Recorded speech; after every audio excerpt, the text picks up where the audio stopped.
Welcome to Rise and Shine with Alissa. I am your host, the Consultress, and today I have with me my dear friend, Rebecca Liston.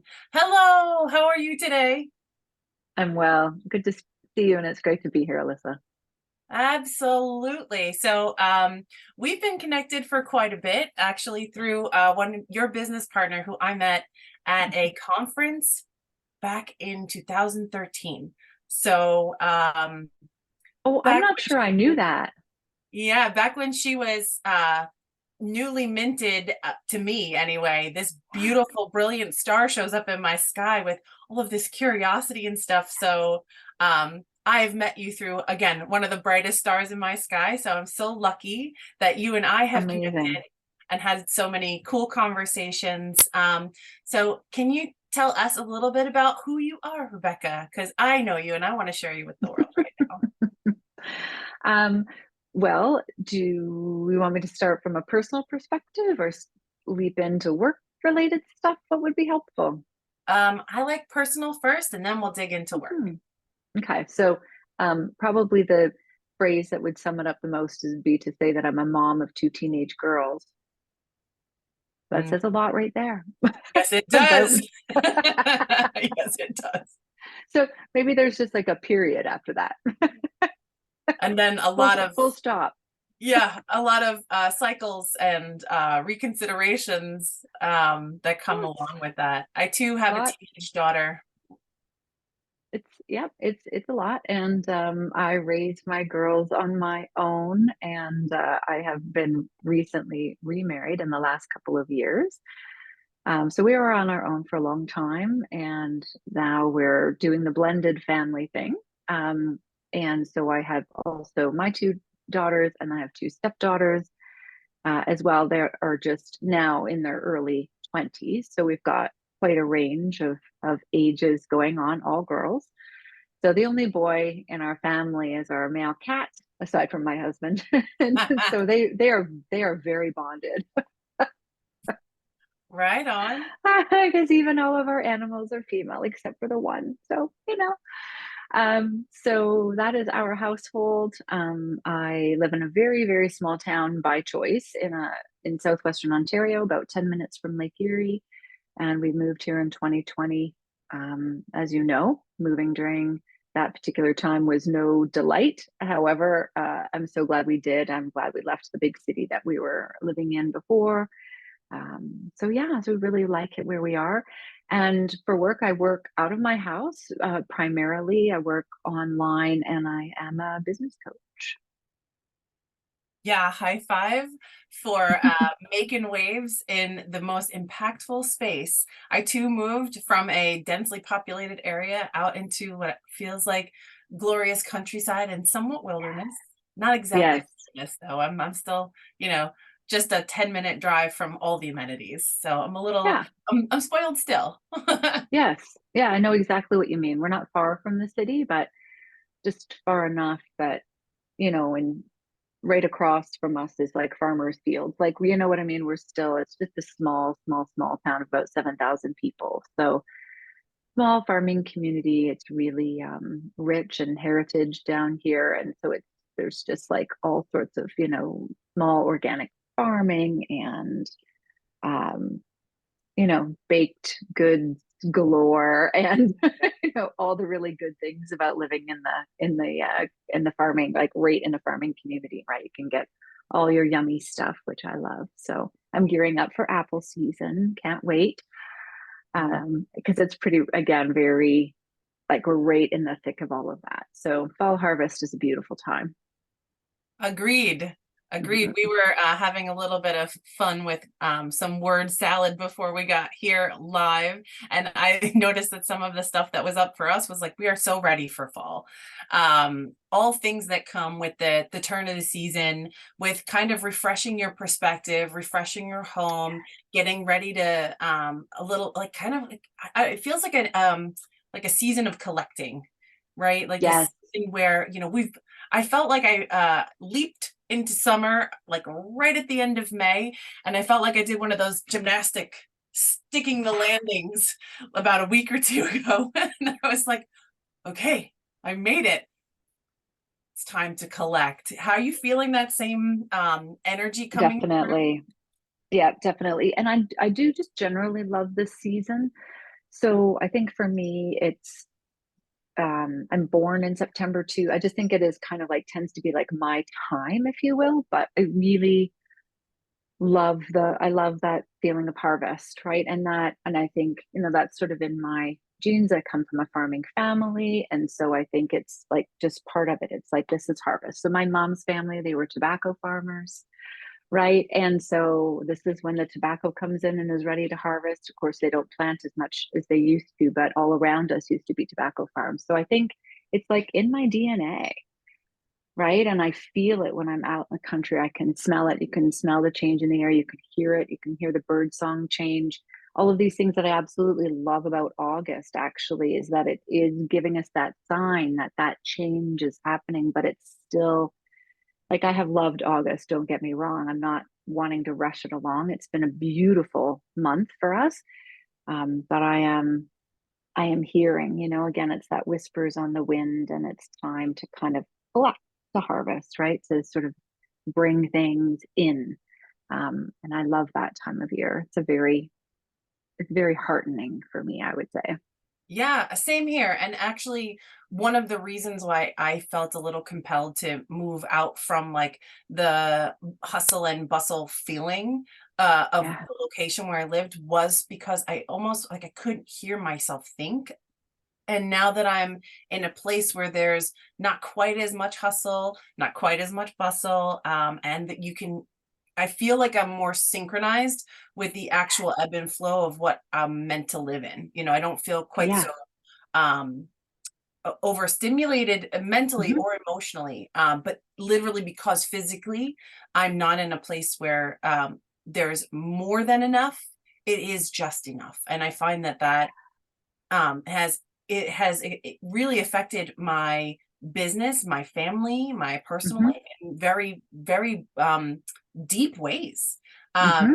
so, I do want to shine the light a little bit on who you are in business too, because Hmm. that is the way that you came through my door. All of my transformation, a lot of my besties in this world, all come from that pursuit of business for me, because Nice. I love to see people who are out there making a difference, choosing their impact, and kind of brushing themselves through this process as well. And I that's the kind of impression that I got from you, is that we're all on this roller coaster. I happen to have a couple of tools that are very helpful for a few folks. Can you share with us a little bit about what you're up to now as a business maven?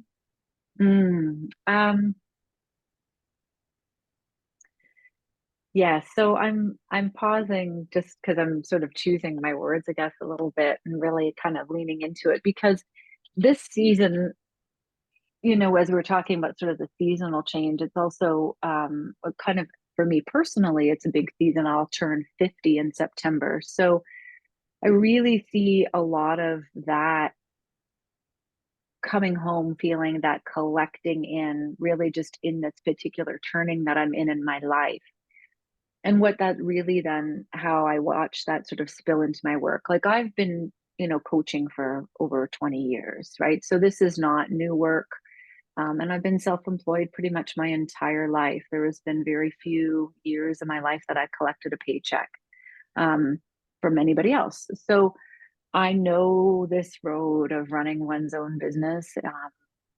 And I'm still mapping it for myself as I go too, right? So that's what I think I really like about what I do is that I am still doing it myself, right? Like what will business look like for me in this next turning of my own personal wheel? What do I want that to be like? And then at the same time, I'm supporting other people to do that in their own ways and in their own lives and in their own work. Um, just these moments of sort of transition, and I just keep using the word turning because it happens to be a word that's really like hit home for me in the last year or so, right? People are in turnings at various times in their lives, and these things echo through into their work. And so I really, even though I know that ultimately I hang my hat as a business coach, The reality is that in my personal opinion, it's near impossible to separate one's life from one's work. And so it really is this beautiful combination of like what's going on here, what's going on there, how does that all play together, right? And then what needs to change here or what needs to change there. And so it's just always this mix, right, of life and work and business and pleasure and all of the things that go together to make a person's life rich. And that has nothing to do with money, right? That richness, right? So, I mean, it can, but I mean, my I think point is it's like that's, the whatchamacall, the soil it grows from, for sure. yeah, it's just all about, right? What is it to have a rich and fulfilling life for yourself? And how do we want that to translate? So I guess I see my work as this. I've done it for a very long time. I'm clearly passionate about what I do, or I wouldn't still be in it. I wouldn't have stuck with it this long. And I think that I get better and better at it as I go. And I love working with clients that I feel, there's just so much opportunity for me to learn from them in terms of showing up and serving them where they are at, unique and different points of view and perspectives. And then how do we weave that all together? I don't know. Probably, I don't even know if I'm actually speaking like in plain English because it's just so very like visceral for me. Mm. Um, Sometimes I find it hard to describe what I do or my work because it is this feeling thing and it's like in my bones. And sometimes it's very hard to put words to that. Yeah, so let me ask a question. Do you feel as a business coach that your life and your work is enriched and informed as you do this work with other people? Oh, yes. I mean, 100%. I See, mean, I think, yeah, like the thing, like I sort of feel like my whole life has really been about just seeking to understand like people mostly, right? Like if somebody yes. said, what's your hobby? I'd be like, people are my hobby. Like I like to understand people, what makes them tick, what, floats their boat, like why they do the things that they do. Like I'm just so interested in people's stories and how did they get here? What's that all about? Right? How did that go? Right? Mhm. You know, what's the unfolding of people's lives? Like it absolutely, that is to me, that's the most interesting thing. So when I work with clients, and most of my clients are very long-term clients. I mean, some I've been working with for 20 years. Um, their stories like inform so much their journey, right? And then it's so, again, very enriching for my own life to sort of share in that, um, and bear witness to it, right? Mhm. Like that is like, it's such an honor, Yes. like I, to I really bear witness I in have to that way. say that part of what I think misses the mark in terms of like putting a label on coaching or consulting, Mm, well, not maybe so much consulting, but coaching in general, is that there's a prescription. There's a way to do it. You have to do it this way. And then it's this push and pull or this go and stop energy. And I think what you're describing is actually the fluid mechanics of what it really takes to help someone see themselves through, right? It's not mm, necessarily about what you think and what you think they need to do. It's more about being really great at asking the questions and allowing them to articulate and discover for themselves what they're feeling, what they're up to, and what they want to do next. Because coaching yeah, is not about creating a prescription for people, it's about no. creating it with them and then empowering them and powerfully perhaps holding them accountable for those decisions which come out of being held in curiosity, not necessarily without judgment per se, because we are bringing that expertise and that perspective to the table about maybe you should look through this window or open that door, Mhm, or how do you feel about this, because that's where all of our goals come from anyway. So when, mhm, because we're in a very head first society, that you think it, then you feel it, then you do it. And I venture to say that your experience is the same, that is not how it works at all. No, no. It's quite actually the opposite. You need to Mhm. have a space to be and to feel and to kind of play. That's why we started this thing with playing, right? Because that Yes. is where all curiosity and all growth comes from, that space of wondering and staying suspended before you make that decision. Because when we do things top down, like decision first and then figure out if it's the right thing later, No, experimentation doesn't has really its work. place. But yeah, it's not as a thematic way of going about things, right? So, Yes, I wouldn't really know how to show up with a formula if I wanted to. Like I actually don't even know what that looks like or what that would mean.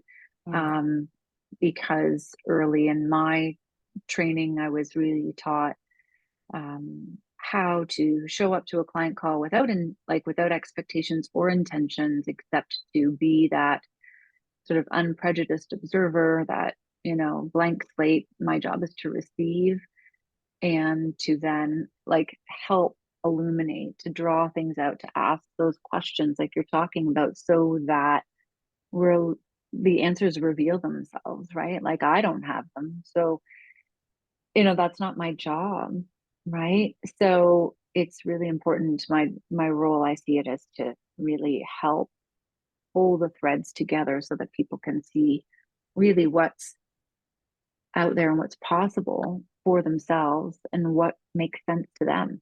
hmm And how do you pull that now? And because you said, I want to just speak to that inextricable nature of work and life, because people are, Mm, always looking to make it separate. It's like, okay, but you're you, right? So you yes. you do your work, you live your life, you are the family person at the end of the day that has this Mhm, context in this community. So, how does this work inform your progression through life?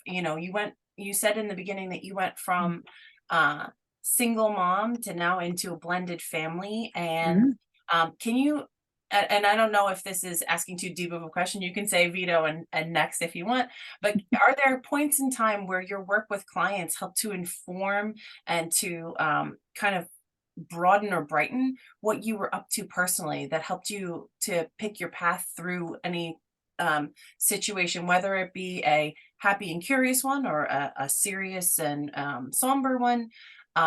For example, I know that when I was working with my kids to homeschool them, right, some mhm, of the most powerful questions that I was asking myself was coming from this business networking initiative. Do mm, I hunt my clients or do I farm my network for clients? And there was something about the shifting nature from agriculture into industry and this story the woman was weaving that I was like, oh my God, they're talking about industry and how they have to drill out creativity from people. I'm putting my kid in that situation. So like my business informed my personal trajectory, and I chose got homeschooling it. from a couple of those places because I was like, well, damn, I can unsee that. And I also am a human potential trainer, certified. I can outsource my humans, which, if you've watched Rise and Shine at all, I've said this a few times, but so my business and what I was experiencing there really helped to inform that 7-year chunk of my life that I wound up taking Mm. an alternate path. So do you have any stories like that from your journey? Oh, that's a really good one. I hear you.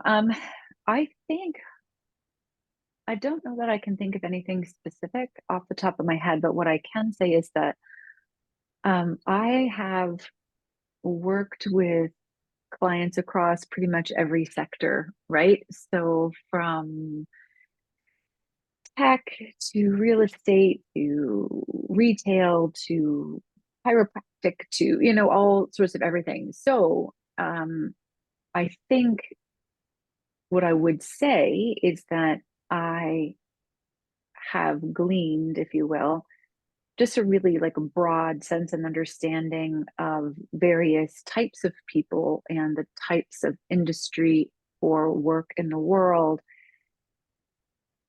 And so it feels to me like that has really allowed a broader sense for myself than I might have had otherwise of what all is what all is possible in the world. Like if I only worked with one type of person or one type of client, I wouldn't perhaps have had this opportunity to have such a rich, um, really tapestry of different types of clients and different types of work, and seeing how all the different sorts of people show up in different ways to do that kind of work.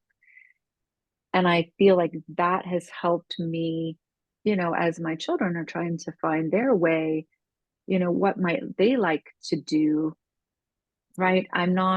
Um, I'm not a teacher from a family of teachers whose grandparents were teachers, like, or whatever, pick a firefighters, police officers, like pick a profession. I've like seen all of it in various ways. So it's really neat to be able to say, if my child is like, oh, I'm really thinking about, a career in tech or whatever, I know a little bit about all of these different industries, and I found that I've been able to maybe allow or provide a little bit of a broader perspective on what it might look like to get involved in that, which is something that I didn't have, um, from my own parents who had very, again, specific roles that they played throughout their lives. Like I've seen a lot, and it's been great to be able to say, oh, if you're contemplating going down that road, like think about this, right? Or so and so does that for work, but they didn't go that path to get there, Yeah. right? So I can see how people have come into the work that they're in, and it's not always that straight and narrow path. In fact, it never really is. But knowing that then allows me to sort of guide my kids in making different choices that they may not have made otherwise, because school and people around them have taught them the sort of, A to B to C to D progression of things, right? Whereas that's not really always, does not always have to be the case. And it rarely is. I think that's the And most rarely is. beautiful sentiment, is that, in our formative years, we are often told you uh, go to school, you go to Yep. college, maybe you get a good job, you buy a house, you find a partner, you get married, you have kids, then the cycle repeats. And whether we know it or not, we have taken that in as a schematic and a map, and it's really hard for a lot of us to break out of the assumption that that's not what it is. It's just Mm-hmm. one of like 360 degrees of what could possibly be how someone does. And I get the usefulness of stories and the usefulness of systematic ways of thinking, so we can have um, things to compare, right? Sure. Comparison is what helps us to discern Discern what, yep. where the growth is, or where Yeah. our preference is. So I think it's really important to know that, like, everyone is in some shape or form operating on a map or a schematic that may not even be true, and likely isn't pervasive at all. So just, Yeah. I want to like kind of sort of let that hang here in the air, that what we have held to be true, what we think is the way things are, is very much up for discussion and up for Mm. change.